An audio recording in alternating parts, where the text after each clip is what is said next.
प्यारे विद्यार्थियों नमस्कार, मैं राजकुमार आप सभी का एक बार फिर से यंग इंडिया क्लासेस पर हार्दिक स्वागत करता हूं। आज हम इस वीडियो में यूपी बोर्ड के क्लास 10 के विद्यार्थियों के लिए सामाजिक विज्ञान का एक मॉडल पेपर लेकर आए हैं जो कि बोर्ड के द्वारा जारी किया गया है। तो सबसे पहले इसके कुछ सामान्य निर्देश हैं वो पढ़ लेते हैं।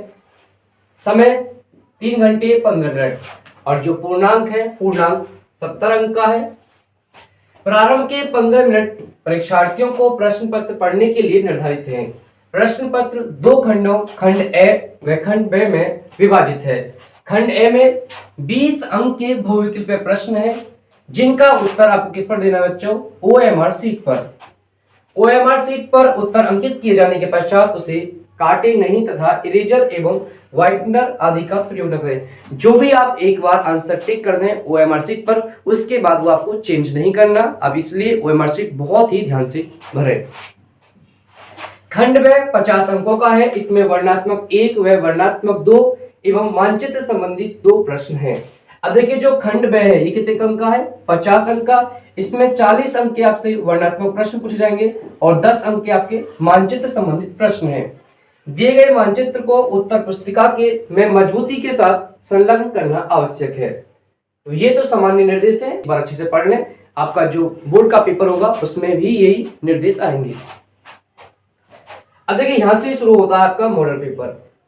हम बच्चों आपको एक बात बता दें, यदि आप सामाजिक विज्ञान में बोर्ड की परीक्षा में 70 में से 70 अंक लाना चाहते हैं तो इसके लिए आपको क्या करना होगा? इसके लिए आपको एमसीक्यू है जो आपके वस्तुनिष्ठ प्रश्न है और जो मैप के प्रश्न है इनकी बहुत अच्छी तैयारी करनी है। यदि आपके जो वस्तुनिष्ठ प्रश्न है कितने नंबर के? 20 नंबर के और आपके 10 नंबर के क्या है? मैप के क्वेश्चन। यदि आपके 30 नंबर की तैयारी बहुत अच्छी हो जाती है और जो आपके प्रश्नोत्तर हैं, प्रश्नोत्तर आप सभी को जो लास्ट ईयर में पूछे गए प्रश्नोत्तर हैं उन सभी प्रश्नों के हम एक एक प्रश्न का एक एक वीडियो डिटेल में बना देंगे। आप वो वीडियो देख लीजिए, आपके प्रश्नोत्तर की बहुत अच्छी तैयारी हो जाएगी और आप बहुत ही आसानी से हमारे चैनल के माध्यम से पढ़ के सामाजिक विज्ञान की मात्र एक महीने में बहुत अच्छी तैयारी कर सकते हैं। आप एक महीने में पढ़कर 65+ नंबर ला सकते हैं। और देखिए जो हमारी जो वस्तुनिष्ठ प्रश्न है, जो बहुविकल्पीय प्रश्न है, इन्हें पढ़ाने का तरीका थोड़ा अलग है। हम विस्तार से बात करेंगे, सिर्फ हम क्वेश्चन आंसर नहीं बताएंगे। शुरू करते हैं आज का वीडियो। देखिए आपके सामने पहला प्रश्न दिया गया है, राष्ट्रवाद का उदय सर्वप्रथम किस देश में हुआ? Germany, France, Italy, Britain. तो इस प्रश्न का देखिए जितने भी प्रश्न है इसमें आपके कितने वस्तुनिष्ठ प्रश्न है? 20 वस्तुनिष्ठ प्रश्न है।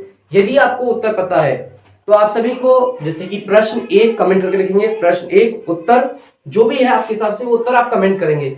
इससे यदि आप कमेंट करेंगे तो आपको ये पता चलेगा कि आपकी तैयारी कैसी चल रही है। और आप जो भी वीडियो देखें किसी भी चैनल के माध्यम से देखें, यदि आप वस्तुनिष्ठ प्रश्न पढ़ रहे हैं तो उनके आंसर आप कमेंट में लिखें। तो इस प्रश्न का सही आंसर क्या है? इस प्रश्न का सही आंसर है फ्रांस। अब देखिए जो इस प्रश्न के ऑप्शन है जर्मनी, फ्रांस, इटली, ब्रिटेन, इन चारों ऑप्शन से संबंधित आपकी परीक्षा में कई प्रश्न पूछे गए हैं। अब वो कौन कौन से प्रश्न हैं उन सभी की हम व्याख्या करते हैं। आपको ध्यान रखना है कि जो राष्ट्रवाद का जो सर्वप्रथम उदय हुआ किस देश में हुआ? फ्रांस में हुआ। अब देखिए हम आपके लिए लेकर आए हैं कुछ बोनस पॉइंट और ये आपकी परीक्षा में पूछे गए हैं। अब जो ये राष्ट्रवाद है, राष्ट्रवाद का उदय फ्रांसीसी क्रांति का परिणाम था। यह प्रश्न कई बार पूछा गया है कि जो राष्ट्रवाद है ये किसका परिणाम था? फ्रांसीसी क्रांति का। आप सभी जानते हैं कि फ्रांसीसी क्रांति कब हुई थी? 1789 में। यदि आप इस प्रकार से एक एक वस्तुनिष्ठ प्रश्न का डिटेल्ड सॉल्यूशन करेंगे, डिटेल्ड व्याख्या करेंगे, विस्तृत व्याख्या करेंगे, तभी आपके वस्तुनिष्ठ प्रश्न सही होंगे।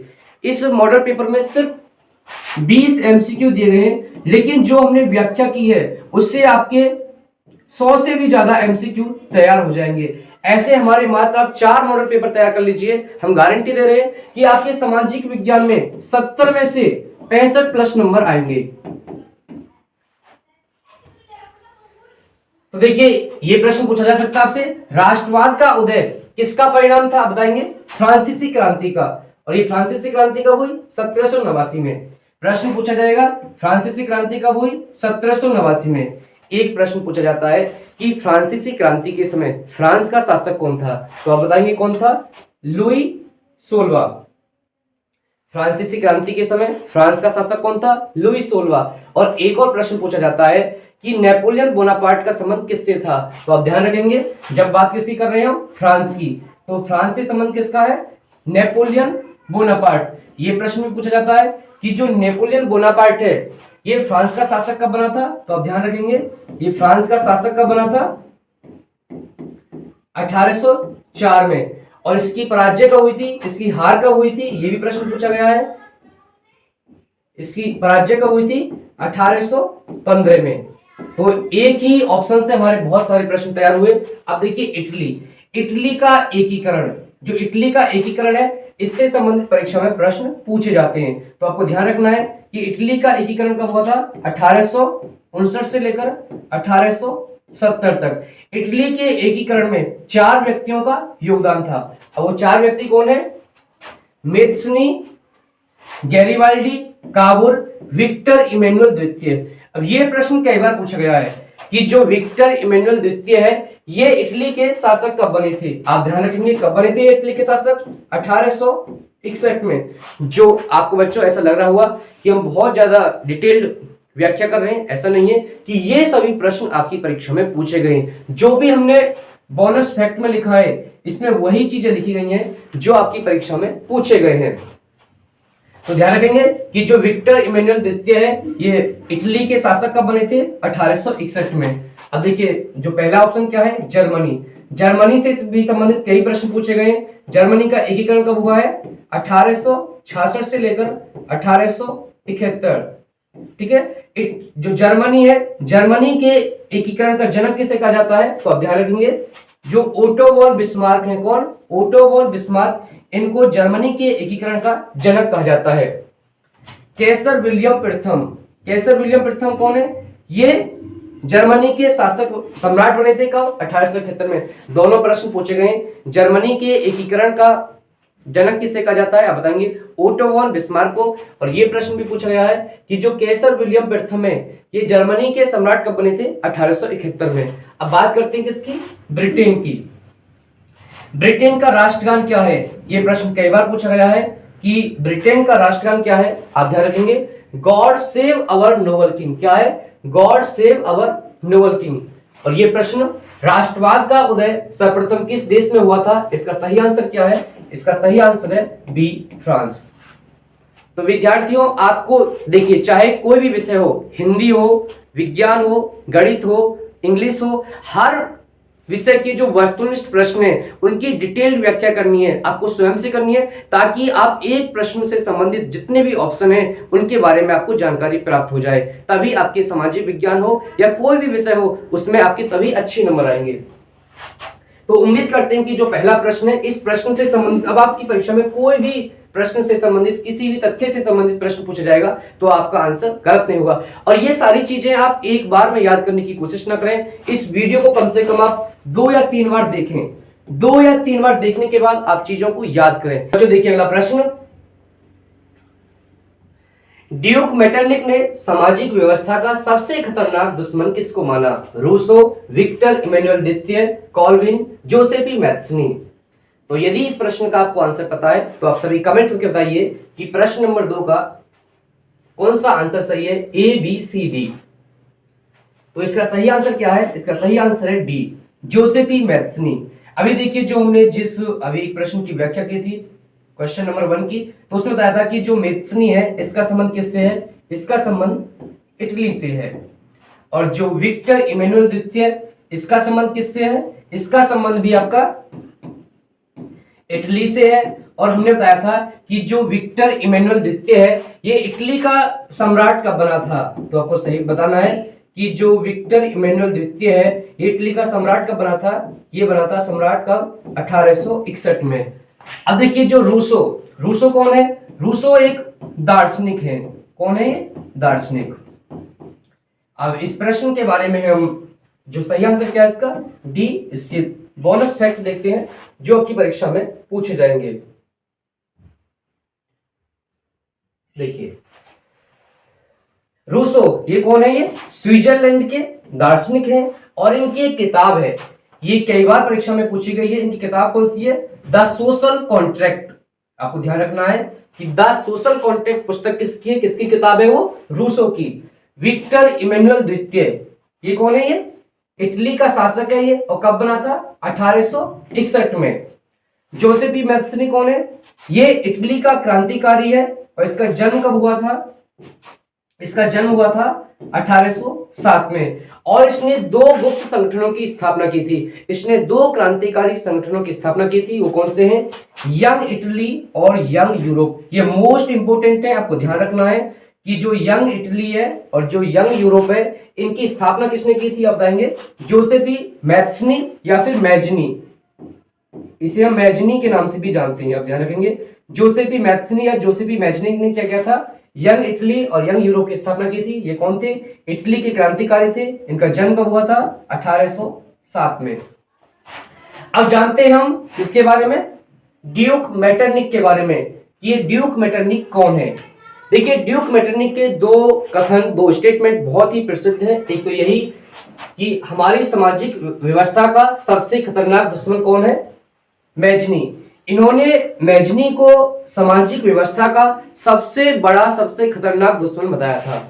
अब जान लेते हैं कि ड्यूक मेटरनिक कौन है। ये ड्यूक मेटरनिक कौन है, ये ऑस्ट्रिया के चांसलर हैं। कौन है ये, ऑस्ट्रिया के चांसलर। इनसे संबंधित यही चार प्रश्न पूछे जाते हैं कि ड्यूक मेटरनिक कौन है, ऑस्ट्रिया के चांसलर हैं। और 1815 में वियना की एक संधि हुई थी। अब वियना क्या है, ये वियना ऑस्ट्रिया की राजधानी है। प्रश्न पूछा जाएगा 1815 में वियना की संधि की अध्यक्षता किसने की थी, तो आप क्या बताएंगे, ड्यूक मेटरनिक। के दो स्टेटमेंट हैं, उनके दो स्टेटमेंट हैं। जब फ्रांस छींकता है तो बाकी यूरोप को सर्दी जुकाम हो जाता है। ये किसका स्टेटमेंट है, ड्यूक मेटरनिक का। तो इस प्रश्न का सही आंसर क्या है, आपका डी सही आंसर है, जोसेफ ई मैथ्सनी। देखते हैं अगला प्रश्न, प्रश्न नंबर 3। सूती कपड़ा मिल की रूपरेखा किसने रखी, Newcomen, Richard Arkwright, spinning Jenny, James Watt. यदि इस प्रश्न का आपको आंसर पता है तो कमेंट करके बताइए इस प्रश्न का सही आंसर क्या है। इस प्रश्न का सही आंसर है रिचर्ड आर्कराइट। न्यूकमेन, न्यूकमेन ने क्या किया, न्यूकमेन ने भाप का इंजन बनाया। और रिचर्ड आर्कराइट क्या है, इस प्रश्न का सही आंसर है जो सूती कपड़ा मिल है, सूती कपड़ा मिल की रूपरेखा किसने रखी, रिचर्ड आर्कराइट ने। स्पेनिंग जेनी क्या है, स्पेनिंग जेनी एक मशीन है, इसे किसने बनाया, जेम्स हरग्रीव्स द्वारा 1764 में बनाया गया। कब, 1764 में। प्रश्न पूछा गया है कि जो स्पेनिंग जेनी है इसका आविष्कारक कौन है, जेम्स हरग्रीव्स। और इसने इस मशीन को कब बनाया, 1764 में। अब जेम्स वाट कौन है, जेम्स वाट ने भाप के इंजन का पेटेंट कराया। कब, 1871 में। आपको ध्यान रखना है कि जो जेम्स वाट हैं, इन जेम्स वाट ने क्या किया, जो भाप का इंजन था उसका पेटेंट कराया कि इसका आविष्कार मैंने कराया है। लेकिन आपको ध्यान रखना है कि जो भाप का इंजन है इसे पहले किसने बनाया था, न्यूकमेन ने। लेकिन इसने इसको पेटेंट नहीं कराया, उसमें सुधार करके जेम्स वाट ने 1871 में उस पर पेटेंट ले लिया। और सही आंसर क्या आपका, रिचर्ड आर्कराइट। जो सूती कपड़ा मिल है इसकी रूपरेखा किसने तैयार की थी, रिचर्ड आर्कराइट ने। देखिए प्रश्न नंबर 4। 1928 से 1934 के बीच भारत में गेहूं की कीमत 50% तक गिर गई। इसका कारण था अंतरराष्ट्रीय बाजार में। अब देखिए 1928 से 1934 के बीच में क्या हुआ, महामंदी आई थी। क्या आई थी, महामंदी। यह ध्यान रखेंगे कि जो महामंदी है, इस महामंदी की शुरुआत कब हुई थी, 1929 में। और कहां से शुरुआत हुई थी, ये अमेरिका से। और इससे क्या हुआ, इससे अंतरराष्ट्रीय बाजार में वस्तुओं का जो मूल्य है वो गिर गया। कीमतों का गिरना, कीमतों का बढ़ना, कीमतों का स्थिर रहना, उपयुक्त में से कोई नहीं। इसका सही आंसर क्या है, कीमतों का गिरना। जब अंतरराष्ट्रीय बाजार में गेहूं की कीमतें गिरी तो भारत में भी जो गेहूं की कीमतें हैं वो आधी रह गई, 50% तक गिर गई। अब इसके बोनस फैक्ट देखते हैं। आर्थिक महामंदी की शुरुआत कब हुई, अभी हमने बताया था कि जो आर्थिक महामंदी है, आर्थिक महामंदी की शुरुआत कब हुई, 1929 में। और इसकी शुरुआत कहां से हुई, अमेरिका से। अब जो आर्थिक महामंदी है, अब देखिए हमने आर्थिक महामंदी के कारण क्या थे, इसके प्रभाव क्या है, इस पर अलग से एक डिटेल्ड वीडियो बनाया हुआ है। उस वीडियो का लिंक हम इस वीडियो के डिस्क्रिप्शन में दे देंगे, आप वहां से देख लें। लेकिन इसके जो दो कारण क्या थे, कृषि एवं औद्योगिक क्षेत्र में अत्यधिक उत्पादन हुआ। देखिए जब वस्तुएं बहुत बड़ी तादाद में उपलब्ध होती हैं तो उनका जो मूल्य है, वो मूल्य क्या होता है, उनका जो प्राइस है वो गिर जाते हैं। तो इसका सही आंसर क्या है, कीमतों का गिरना, ये इसका सही आंसर है। देखिए प्रश्न नंबर 5, 1448 ईस्वी में गुटेनबर्ग ने कौन सी पहली पुस्तक छापी? 95 स्थापनाएं, डायमंड सूत्र, बिब्लियोथिक बिलियो, बाइबल। तो बच्चों ये प्रश्न मोस्ट इंपोर्टेंट है। जिस भी विद्यार्थी को इस प्रश्न का उत्तर पता है वो कमेंट करके बताए कि इसका सही उत्तर क्या है। देखिए यदि आपको उत्तर पता है तो आप कमेंट कीजिए, और हो सके तो जो उसका उत्तर है वो उत्तर लिखें, जैसे डी, और जो भी उसका उत्तर है बाइबल वो लिखें, तो आपको जो उत्तर है वो और अच्छे से याद होंगे। तो इसका सही आंसर क्या है, बाइबल। देखिए तो इसकी अब व्याख्या देखते हैं। 95 स्थापनाएं, अब ये 95 स्थापना क्या है, एक पुस्तक है, ये किसके द्वारा लिखी गई है, मार्टिन लूथर। प्रश्न पूछा गया है कि जो मार्टिन लूथर कौन है, ये धर्म सुधारक हैं। कई बार प्रश्न पूछा गया है कि मार्टिन लूथर कौन है। मार्टिन लूथर एक धर्म सुधारक हैं और ये कहां के रहने वाले हैं, जर्मन के। डायमंड सूत्र, अब देखिए डायमंड सूत्र क्या है, ये भी एक पुस्तक है और ये जापान की प्रथम पुस्तक है। इसे पहली बार कब छापा गया था, 868 में। और ये बिब्लियोथिक बिलियो क्या है, ये फ्रांस में गरीबों के लिए बनाई गई एक पुस्तक थी, गरीब पाठकों के लिए पुस्तक थी, कहां, फ्रांस में।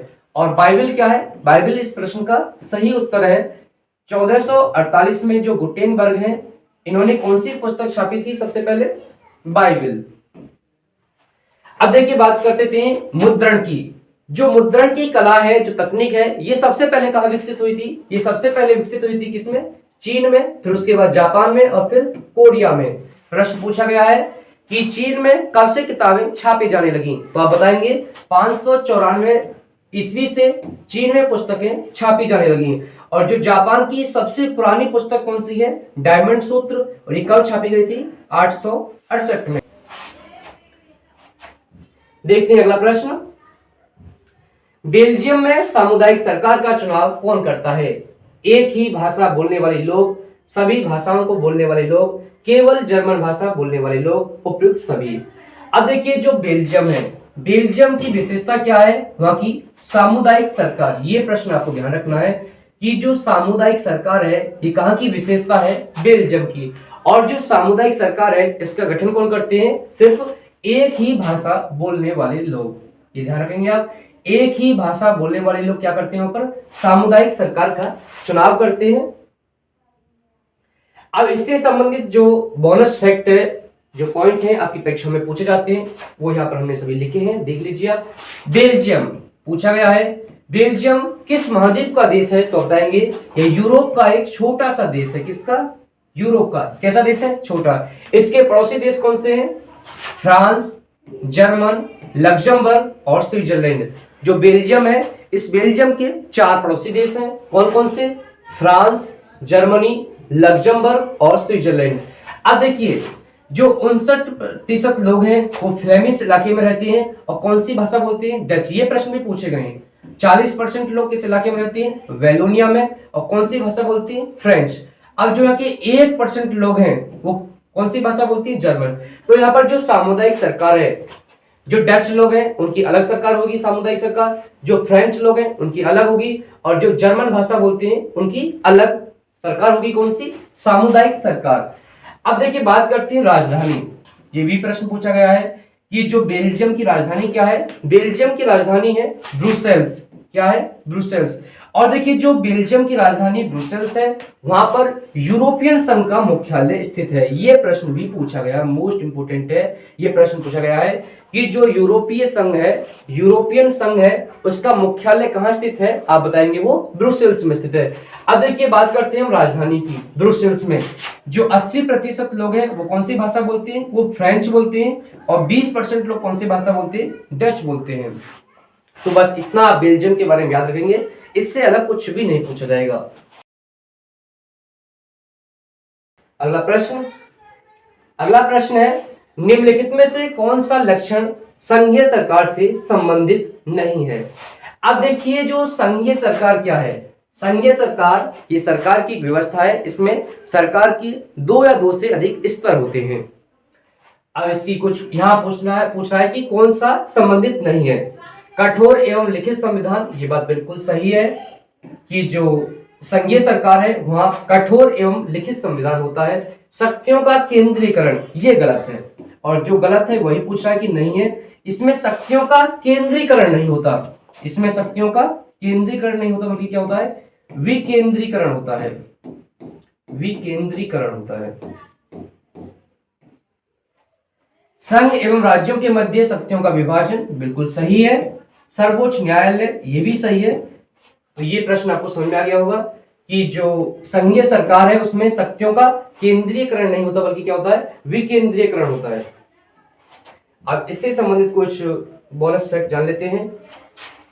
सबसे पहले तो आप यही याद रखेंगे कि जो संघीय सरकार है, इस संघीय सरकार में सरकार के 2 या 2 से अधिक स्तर होते हैं।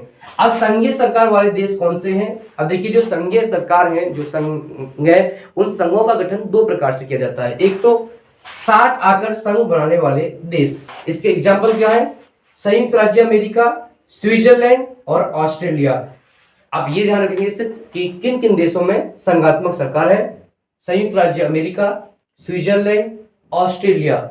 राज्यों का गठन आंतरिक विविधता के लिए, कुछ देश क्या करते हैं, जैसे कि भारत है, भारत ने अपनी विविधता को बचाने के लिए राज्यों का गठन किया गया है। और ऐसे दूसरे देश कौन से हैं, स्पेन और बेल्जियम। आपको ध्यान रखना है, भारत, बेल्जियम और स्पेन। ठीक है, अगला प्रश्न, निम्नलिखित में से लैंगिक असमानता को बढ़ावा देने का कारण नहीं है। श्रम का लैंगिक विभाजन, जैविक बनावट, समाज का पितृ प्रधान होना, महिलाओं में साक्षरता दर की कमी। यदि विद्यार्थियों इस प्रश्न का आंसर आपको पता है तो सभी विद्यार्थी इस प्रश्न का आंसर कमेंट करके बताएं। इस प्रश्न का सही आंसर है जैविक बनावट। इस प्रश्न का सही आंसर क्या है, बी, जैविक बनावट। अब देखिए, जो लैंगिक असमानता है, लैंगिक असमानता को बढ़ावा देने का कारण नहीं है। अब देखिए, जो शरीर की बनावट है, इससे क्या कोई असमानता को बढ़ावा मिलेगी? नहीं। श्रम का लैंगिक विभाजन, यदि ये निर्धारित किया जाए कि इस कार्य को लड़कियां करेंगी और इस कार्य को लड़के करेंगे, तो हम क्या कर रहे हैं कि असमानता को बढ़ावा दे रहे हैं। समाज का पितृ प्रधान होना, इसका मतलब क्या है, इसका मतलब यह है कि जो घर के निर्णय हैं वो सभी निर्णय कौन करेंगे, जो पुरुष हैं। क्या जो महिलाएं हैं वो घर के निर्णय नहीं कर सकते? तो इन सभी से क्या हो रहा है, इन सभी से लैंगिक असमानता को बढ़ावा मिल रहा है। महिलाओं में साक्षरता दर की कमी, इससे भी क्या हो रहा है कि जो लैंगिक असमानता है उसको बढ़ावा मिल रहा है। तो आप ध्यान रखेंगे कि भारत में जो महिलाओं की साक्षरता दर है वो कितनी है, 54%। ये कुछ बोनस फैक्ट जान लेते हैं पॉइंट।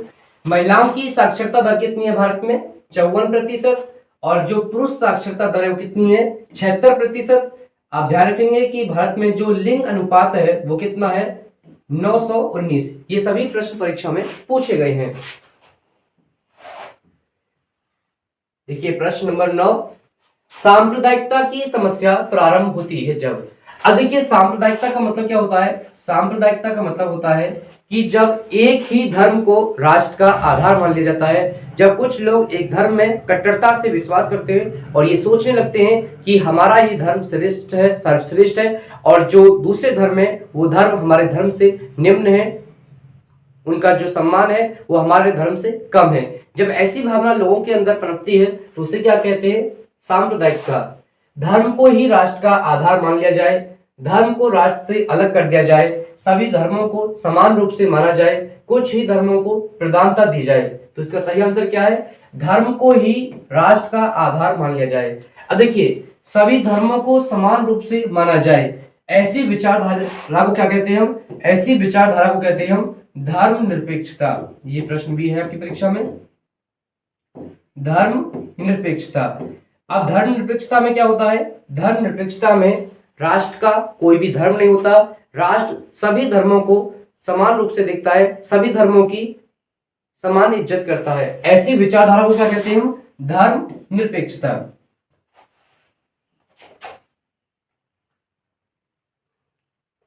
देखिए यहाँ जो बोनस पॉइंट में क्या जानेंगे आप? धर्म निरपेक्षता के बारे में। धर्म निरपेक्षता में क्या होता है? राष्ट्र का कोई भी राष्ट्रीय धर्म न होना। देखिए जो भी देश धर्मनिरपेक्ष राष्ट्र होगा, जैसे कि भारत एक धर्मनिरपेक्ष राष्ट्र है, क्या भारत का कोई राष्ट्रीय धर्म है? भारत का कोई भी राष्ट्रीय धर्म नहीं है। सभी धर्मों का सम्मान, भारत सभी धर्मों का क्या करता है?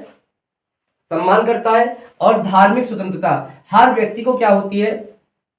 धर्मनिरपेक्षता में हर व्यक्ति के पास धार्मिक स्वतंत्रता होती है। भारत में हर व्यक्ति के पास ये धार्मिक स्वतंत्रता है कि वो धर्म को माने या ना माने, और किस धर्म को माने ये उसका क्या है? उसका धार्मिक स्वतंत्रता का मौलिक अधिकार है।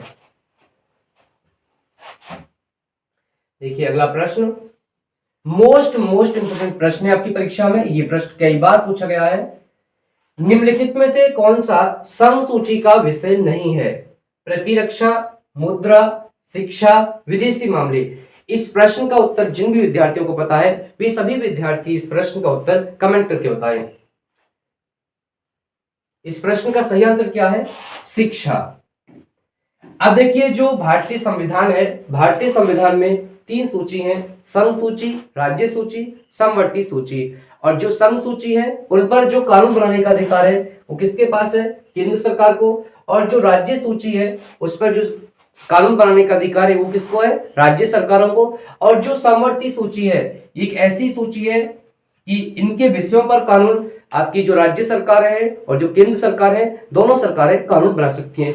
यहाँ पर जितने भी विषय दिए गए हैं, जितने भी उदाहरण दिए गए हैं, ये आपको सभी याद करने हैं। यहाँ से आपकी परीक्षा में बार बार प्रश्न पूछे जाते हैं।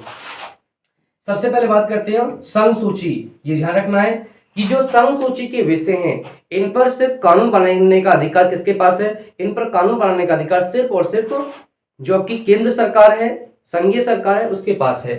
इसमें कौन कौन से मामले हैं? प्रतिरक्षा, विदेशी मामले, बैंकिंग, संचार और मुद्रा। प्रतिरक्षा, विदेशी मामले, बैंकिंग, संचार, मुद्रा। आप देख सकते हैं यहाँ पर प्रतिरक्षा भी है, मुद्रा भी है, विदेशी मामले भी है। लेकिन जो शिक्षा है, ये शिक्षा क्या है? शिक्षा आपका समवर्ती सूची का विषय है। किसका? समवर्ती सूची का विषय। इसलिए जो इसका सही उत्तर क्या हो जाएगा? इसका सही उत्तर क्या हो जाएगा? सी सही उत्तर है। अब राज्य सूची। अब जो राज्य सूची के विषय हैं इन पर जो कानून बनाने का अधिकार है वो किसके पास है? वो सिर्फ राज्य सरकार के पास है। इसमें कौन कौन से विषय आएंगे आपके? पुलिस, व्यापार, वाणिज्य, कृषि और सिंचाई। अब बात करते हैं समवर्ती सूची। ये ध्यान रखना है कि जो समवर्ती सूची के विषय हैं इन पर केंद्र सरकार और जो राज्य सरकार है दोनों कानून बना सकती हैं। विषय क्या है इसके? शिक्षा। ये शिक्षा आप विशेष रूप से ध्यान रखेंगे। ये शिक्षा किसका विषय है? शिक्षा आपका किसका विषय है? आप ध्यान रखेंगे ये किसका? आपका समवर्ती सूची का, समवर्ती सूची का विषय है। और इसमें कौन कौन से आते हैं? शिक्षा, वन, मजदूर संघ, विवाह, गोद लेना और उत्तराधिकार से संबंधित जितने भी कानून है वो किस में आएंगे? आपके समवर्ती सूची में। ये मोस्ट इंपोर्टेंट प्रश्न है। ये हर वर्ष परीक्षा में इससे संबंधित जो आपकी संघ सूची, राज्य सूची, समवर्ती सूची, इससे संबंधित एक प्रश्न परीक्षा में पूछा ही जाता है। निम्नलिखित में से पंजाब में भूमि निम्नीकरण का मुख्य कारण क्या है? गहन खेती, अधिक सिंचाई, वनोन्मूलन, अति पशुचारण। सबसे पहले आपको यह याद रखना है कि जो भूमि निम्नीकरण है इसका मतलब क्या है? इसका मतलब होता है कि जो भूमि की उर्वरक क्षमता है, जो खेती करने की, उसमें जो अच्छी खेती करने की जो इसकी क्षमता होती है वो क्या हो जाती है? निम्न हो जाती है, कम हो जाती है। अब इसके मुख्य कारण क्या है?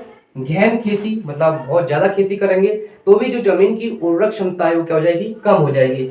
अधिक सिंचाई से, वनोन्मूलन, अति पशुचारण, ये सभी किसके कारण है? भूमि निम्नीकरण के। अब प्रश्न है कि पंजाब में भूमि निम्नीकरण का मुख्य कारण क्या है? पंजाब का जो सही आंसर क्या होगा? अधिक सिंचाई। तो अब इसकी व्याख्या देखते हैं। अब देखिए जो खनन से भी क्या होता है? खनन से भी भूमि का निम्नीकरण होता है। ये किन राज्यों में होता है? झारखंड, छत्तीसगढ़। अधिक सिंचाई से क्या होता है?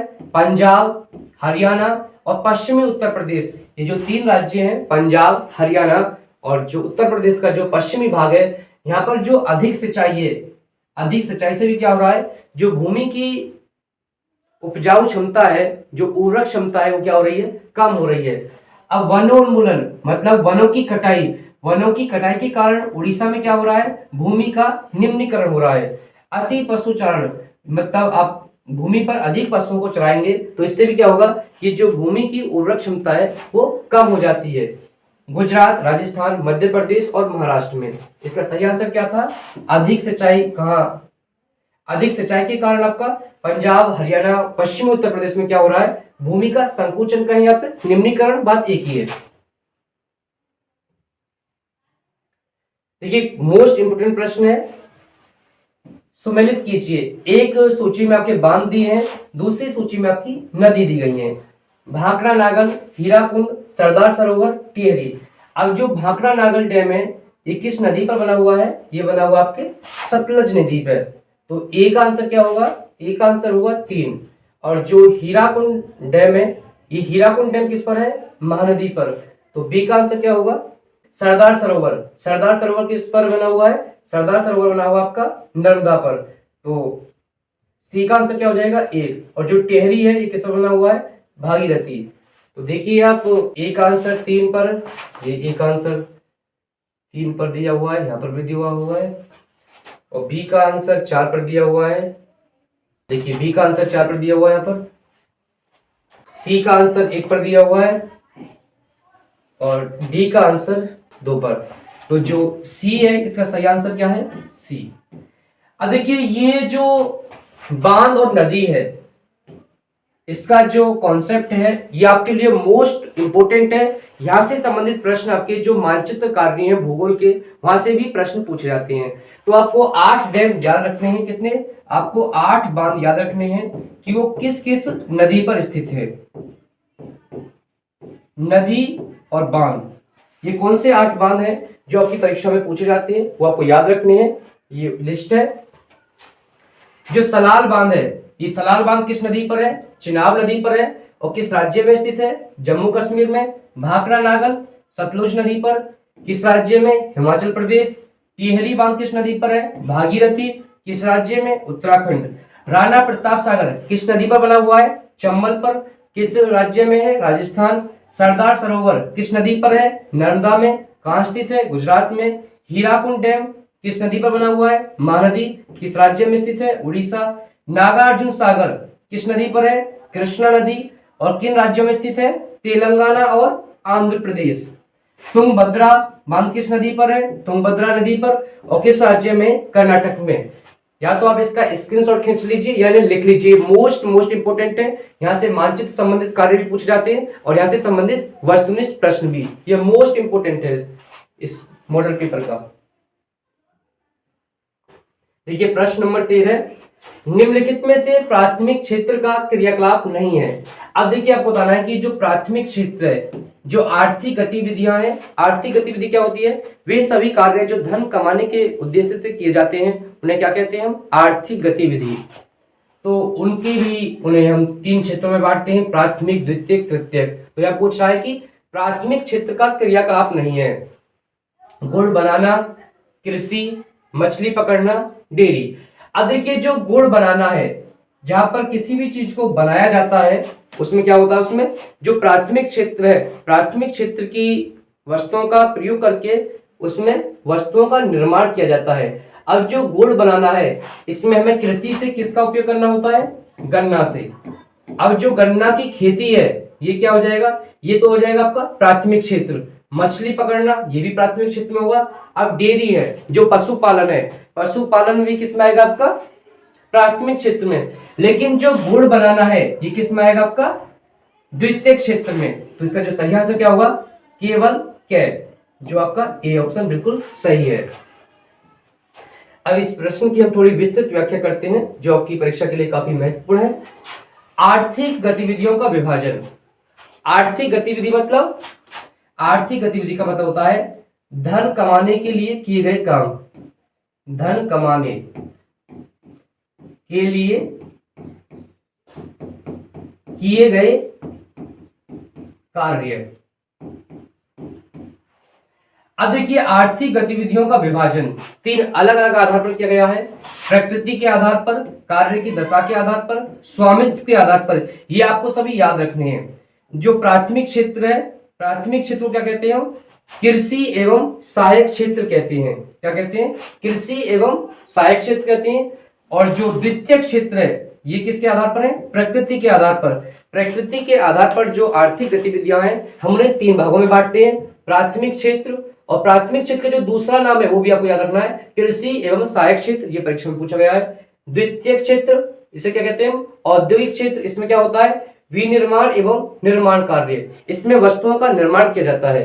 जो तृतीय क्षेत्र क्या है? तृतीय क्षेत्र को कहते हैं हम सेवा क्षेत्र। इसमें परिवहन, बैंकिंग, स्वास्थ्य सेवा आदि सभी शामिल होते हैं।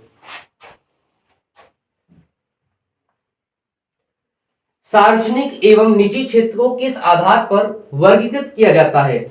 अब देखिए जो सार्वजनिक एवं जो निजी क्षेत्र है ये भी आर्थिक गतिविधियों का ये विभाजन है। और जो ये विभाजन है किस आधार पर किया गया है ये आपसे पूछा गया है। कार्य की दशाओं के आधार पर, आर्थिक क्रिया, उद्यम का स्वामित्व, श्रमिकों की संख्या। इस प्रश्न का सही आंसर है उद्यम का स्वामित्व। कि जो संपत्ति है उस संपत्ति का मालिक कौन है? यदि उस संपत्ति का मालिक एक व्यक्ति है या व्यक्तियों का एक ग्रुप है, एक समूह है, तो उसे क्या कहेंगे? निजी क्षेत्र। और यदि उस उद्यम का या उस संपत्ति का मालिक सरकार है तो उसे क्या कहेंगे हम? सार्वजनिक क्षेत्र। और जो कार्य की दशाओं के आधार पर जो आर्थिक गतिविधि है उनका विभाजन किया जाता है दो क्षेत्रों में। कौन कौन से? संगठित क्षेत्र, संगठित क्षेत्र और असंगठित क्षेत्र।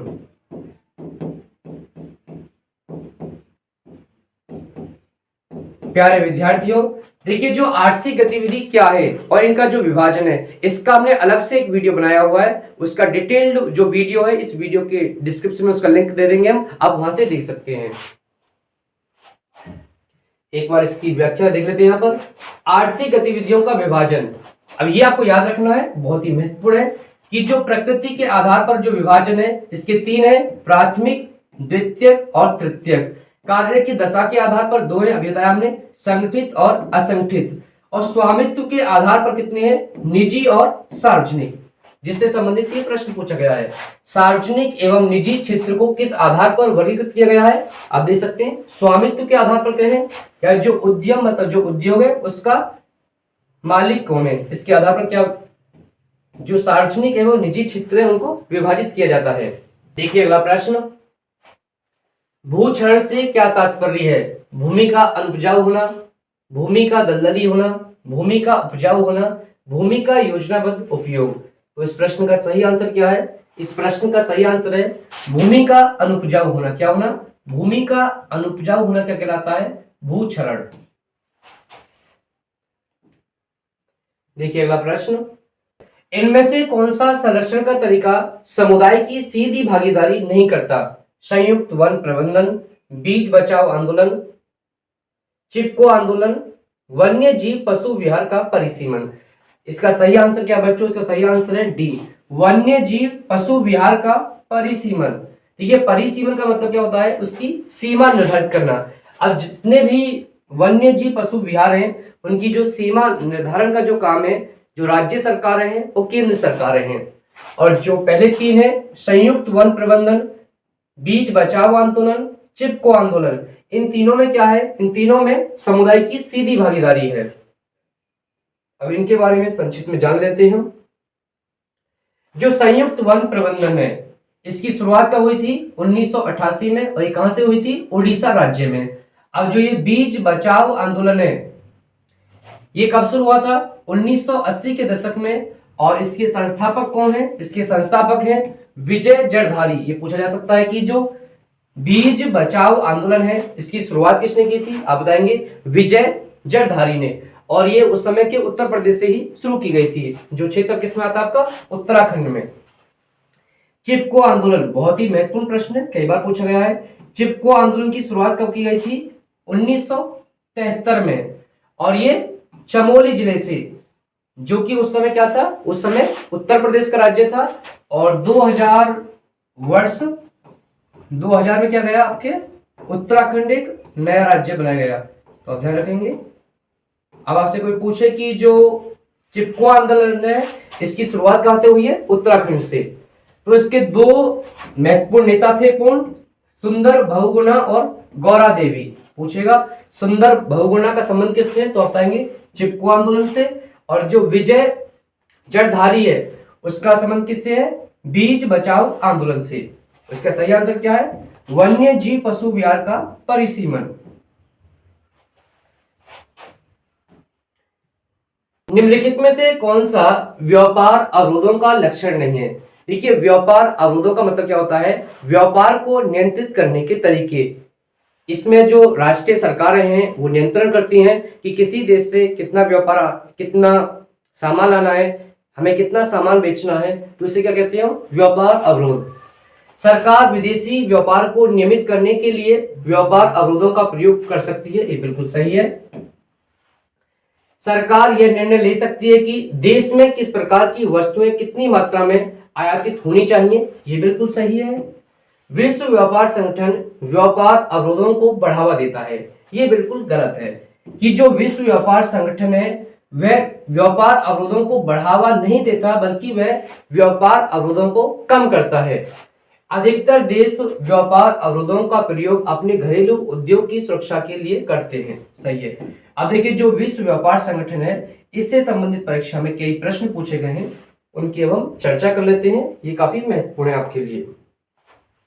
विश्व व्यापार संगठन, पहला प्रश्न ये पूछा जाएगा कि जो विश्व व्यापार संगठन है इसकी स्थापना कब हुई थी, आप बताएंगे 1995 में। दूसरा प्रश्न पूछा जाएगा कि जो विश्व व्यापार संगठन है इसका मुख्यालय कहां स्थित है, आप बताएंगे जिनेवा में। अब जो विश्व व्यापार संगठन है इसका उद्देश्य क्या है, इसका उद्देश्य है विश्व व्यापार को बढ़ावा देना, ना कि उसको कम करना। तो जो यहाँ पर लिखा हुआ है ये सी क्या है, गलत। विश्व व्यापार संगठन व्यापार अवरोधों को बढ़ावा देता है। देखिए जो व्यापार अवरोध है उनको ये बढ़ावा नहीं देता, मतलब क्या करता है, उनको ये कम करता है या उनको घटाता है। तो इसका सही आंसर क्या हो जाएगा, आपका सी सही आंसर है। देखिए प्रश्न नंबर 18, भूमिहीन ग्रामीण मजदूरों के लिए सबसे अधिक उपयुक्त विकास का लक्ष्य कौन सा है। अब देखिए जो विकास है, विकास की अवधारणा अलग अलग व्यक्तियों के लिए अलग अलग है। हर व्यक्ति का जो विकास की जो सिद्धांत है उसका जो लक्ष्य होता है वो अलग अलग होता है। अब यहाँ पूछा गया है कि जो भूमिहीन ग्रामीण मजदूर है, कि एक ऐसा मजदूर जिसके पास भूमि नहीं है, तो उसके लिए विकास का लक्ष्य क्या होगा, उपज का ज्यादा समर्थन मूल्य देना, नहीं। अब देखिए जो ए है ये किनके लिए होगा, जिनके पास खुद की जमीन होगी, जिनके पास अपनी स्वयं की भूमि होगी, वही तो कृषि करेंगे। उनके बच्चों को विदेश में बसाया जाना, जिस मजदूर के पास खेत नहीं है और वो मजदूरी करता है, क्या वो अपने बच्चों को विदेश में भेजेगा, नहीं। अधिक मजदूरी देना, ये सही है। एक भूमिहीन मजदूर का क्या लक्ष्य होता है कि उसे अधिक मजदूरी प्राप्त हो, उपयुक्त में से कोई नहीं, गलत है। इसका सही आंसर क्या हो जाएगा, सी। निम्नलिखित में से कौन सा परंपरागत ऊर्जा का स्रोत नहीं है। बहुत ही महत्वपूर्ण प्रश्न है, कई बार परीक्षा में पूछा गया है कि जो परंपरागत ऊर्जा के स्रोत हैं, जो ऊर्जा के स्रोत हैं, ये आपके लिए बहुत ही महत्वपूर्ण है। यह पूछा कि परंपरागत ऊर्जा का स्रोत नहीं है। जिस भी विद्यार्थी को इस प्रश्न का उत्तर पता है वो कमेंट करके बताए। कोयला, भूतापीय ऊर्जा, पेट्रोलियम, उपयुक्त में से कोई नहीं। अब देखिए जो इसका स्रोत नहीं है परंपरागत ऊर्जा का, देखिए जो कोयला और पेट्रोलियम है, पहले आप ये जान लीजिए कि जो परंपरागत ऊर्जा के स्रोत वे स्रोत हैं ऊर्जा के जिनका प्रयोग हम लंबे समय से कर रहे हैं, अपनी परंपरा से किया है हमने। तो क्या है, कोयला और पेट्रोलियम। इसका सही आंसर क्या होगा, ये दोनों क्या है, कोयला और पेट्रोलियम, ये परंपरागत ऊर्जा के स्रोत है। जो भूतापीय ऊर्जा है ये आपका क्या नहीं है, ये आपका परंपरागत ऊर्जा का स्रोत नहीं है। जो बी है इसका बिल्कुल सही आंसर है, बी।